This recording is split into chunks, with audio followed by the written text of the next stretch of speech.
Hi, welcome to a Manly Podcast. I'm your host, Dr. Matthew Manley. On a Manly Podcast, I talk about issues related to men and masculinity in American culture and society. In the 2024 presidential election, Trump won the overwhelming support of men across the country. Traditional manly forms of masculinity are represented far more in American media and culture than more positive forms of masculinity. This is a space to dive into understanding more traditional forms of masculinity and sharing alternative, more inclusive forms of masculinity. Let's dive in. Gift guides, consumerism, and climate change. I like looking at gift guides. Without digital gift guides and online reviews, I would be a castaway in the ocean of online shopping. This Christmas, I found a gift for my dad with a gift guide and also found the right pair of slippers to ask for. Wirecutter on the New York Times is constantly throwing up new articles, and they become an encyclopedia for almost any type of product or gadget you can think of. There are thousands of these gift guide lists on the internet for almost any type of holiday. And the bigger the holiday, the more segmented and niche the lists become. Gift guides tend to perpetuate rigid gender stereotypes around women as domestic homemakers and men as burly handymen that love whiskey, cars, sports, and beer. This is especially true when considering holidays like Mother's Day, Father's Day, and Valentine's Day. The lens of most gift guides thinks of gender roles in more traditional, outdated ways. This is a tiny, tiny element of American culture, but is representative of how narrow definitions of gender are normalized and reinforced in America. People love gift guides, though. They're useful and profitable. Almost every major media company, like the New York Times, uses gift guides and relies on revenue from affiliate marketing. Affiliate marketing is where publishers earn commission by sharing or promoting a product or service from someone else.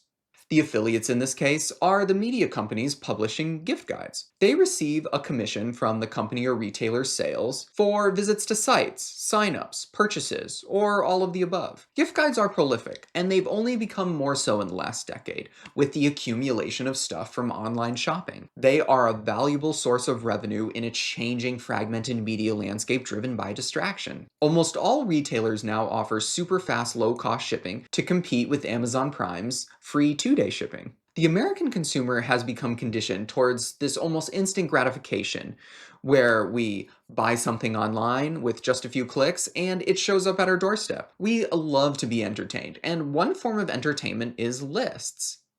Gift guides are lists of things that we can actually attain, or get for someone else, or dream about getting. It gives us good feelings. What we don't think about is where the product was sourced from, how it got to us, the packaging, and what we're going to do with it once we're finished using it. I found myself on a range of these media sites over the last few years, looking for gifts for family, friends, or maybe even colleagues. The ones I remember being on: Esquire, GQ, Good Housekeeping, Cosmopolitan. Like Wirecutter, there are other sites solely dedicated to gift guides, like The Strategist from New York Magazine and CNN Underscored from CNN. If I've fallen down a rabbit hole looking through my third or fourth gift list, I'm distracted, but I'm distracted from intention, but curious, enjoying myself, wondering who would buy this?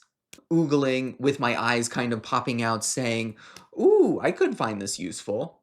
Sometimes I've bought in those things. Our attention these days is always going somewhere different. We live in a world of endless choice for entertainment and information, with tech and media companies vying for our attention and time through mobile games, apps, streaming apps, social platforms. They want us to spend as much time engaging with their game, app, or platform because the more time we spend there, the more money they'll make from advertisers and our attention. Many people believe that our technology has made our attention spans shorter, and that our world is full of endless distraction without the ability to pay attention to what's important. That may be true to an extent, but people still enjoy long form content. I don't believe our attention spans have gotten shorter. They've just been diverted to worry about things that are more relevant and relatable to our nuanced and complex lives than big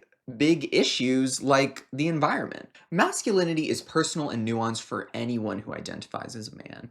One of the things I believe is important to a positive, inclusive masculinity is being pro environment, caring about the environment in some way. I will admit, I'm a casual environmentalist. I compost, I'm a member of the San Diego Zoo and our local Audubon, now Bird Alliance chapter. I've read Braiding Sweetgrass by Robin Wall Kimmerer and am all for policies to help solve climate change. We need renewable energies, learning from indigenous land practices, and environmental justice initiatives to help solve this existential issue. I'm sure there are many highly masculine men in America who care about the environment and want to see their planet healthy for the next generation. 29% of men who are Democrats identify as highly masculine, and I can't imagine they don't want to see climate change addressed in a real and substantive way. There is broad support and unanimous consent among Democrats across the country for climate change policies that are being rescinded or will be rescinded by the Trump administration. Also, 8 in 10 Americans are frustrated by Washington's inability to address the issue of climate change. The flip side of this, though, is men who do identify as highly masculine that see the earth and nature as something to be exploited and dominated. They want to burn more fossil fuels. They want to repeal the Endangered Species Act so they can drill and pollute where they want. They deny climate change, choosing profit and short-term gains over the planet's health. This is toxic masculinity at its finest because it's all about power. Men trying to dominate the most powerful force on earth, nature, for short-term gains, leaving future generations to suffer, and believing there's some plan B on the moon, or Mars, I guess. Post-pandemic America went all in on the convenience of online shopping and a choose-your-own-adventure digital media landscape that further cemented the dominance of powerful global tech companies based here in the US.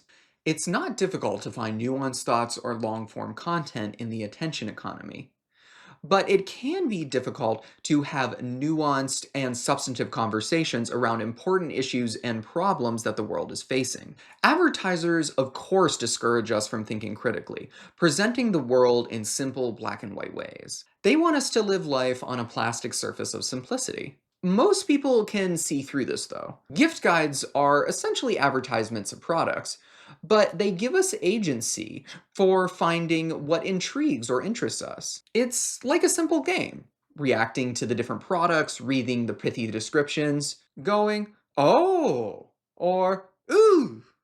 As a consumer in their sales funnel, we're not asking questions about how gender stereotypes are being presented to us. We're less likely to think critically about how their ad or message is possibly normalizing toxic masculinity. And even if it is reinforcing gender stereotypes or toxic masculinity, what can we do about it? Our world of consumerism constantly reinforces the status quo of gender norms in our society.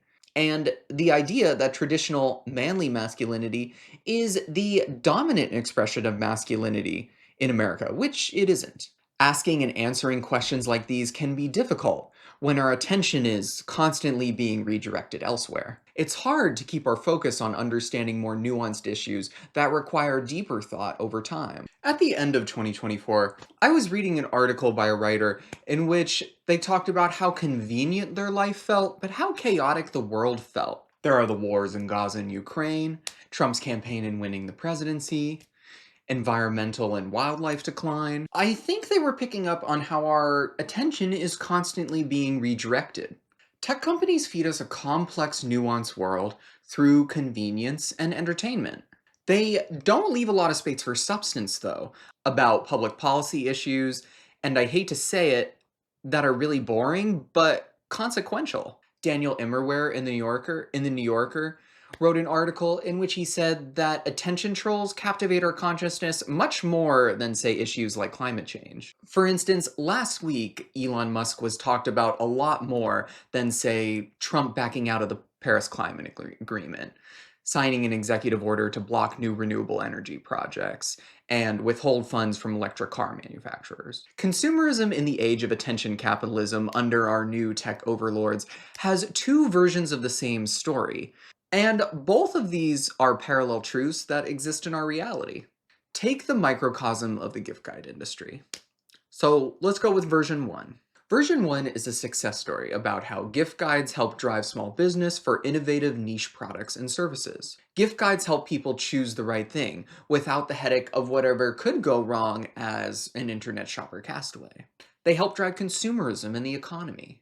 Media companies saw an opportunity, ran with it, and replaced more traditional forms of advertising with affiliate marketing opportunities. The American way is to be adaptable and resourceful, and companies found a lucrative revenue source to help support and keep their journalism profitable. Version 2 is that this new form of consumerism encourages and gets us to buy too much stuff. The average American produces just under 5 pounds of waste a day. In 1960, it was 2.68 pounds. In 2018, the US created 292.4 million tons of waste. In 1960, it was 88.1 million tons of waste. Over the last half century, we've increased the amount of things we use and throw away exponentially. Recently, a researcher at Johns Hopkins, Dr. Menard, in collaboration with a graphic designer, Nikita Starkman, created a powerful online visualization of all the stuff humans have created, technomass, in relation to all the stuff the natural world has created, biomass. This was based on research published in 2018 by a geophysicist at the California Institute of Technology, Caltech, Dr. Yinan Baran. Today, technomass comprises 1.3 gigatons compared to biomass, which is 1.1 gigatons. Humans are only 0.12 gigatons. Almost all of the world's technomass was created after 1900, and it's astounding to see how much was created after 1990. Man-made technomass was nowhere even close to surpassing biomass in 1990. Plastic waste seems to start around the 80s, and in less than 50 years, it has already proliferated to 13 gigatons, twice the mass of all animals. It took 4 billion years to create all the biomass on Earth, and in just over a century, people have drastically altered and shaped the world to their ways of life. Our household consumption of products and services accounts for 60% of global emissions. The world last year went over the 1.5 degrees Celsius threshold from the Paris Climate Agreement, which means we are perilously close to dangerous tipping points that could cause drastic changes in the atmosphere and weather, leading to widespread environmental collapse and biodiversity loss. Many Americans want to see real substantive change on this issue. They don't want to continue burning fossil fuels at higher rates than before till we destroy our environment. The world as a whole wants to see substantive change on the issue. What's stopping the world from making change, though, is leadership. Patriarchal and traditional manly masculinities do not see the environment as a priority, and they dominate positions of power in politics and the business world. 86% of UN member states are run by men. About 90% of Fortune 500 companies are run by white men. 37 of the top 50 Fortune 500 companies are run by white men. The status quo right now, and what we saw at the inauguration last week, is men. And in the US, a very powerful group of cisgendered, heteronormative white men who choose power and profit over the greater good of the people and the environment. The world leaders who can help the world address issues like plastic waste and climate change that are byproducts of consumerism won't. The corporate leaders who can help create it promise to make change, but it comes too slow. How does a world that runs on consumerism and fossil fuels stop running on consumerism and fossil fuels? It's hard not to collectively shrug at all the doom and gloom, go back to watching something on our phones, find something else to worry about or escape into. It's not good for our mental health to constantly worry about these big issues. It's too depressing. A lot of Americans want to buy more sustainable products. There's just not a lot of information or awareness about the right products to buy or why to buy them. Businesses don't want to talk about a crisis of overconsumption because it hinders growth. Governments don't want to talk about it because it hinders economies. And talking about climate change in the wrong way can put the burden of addressing the issue on consumers.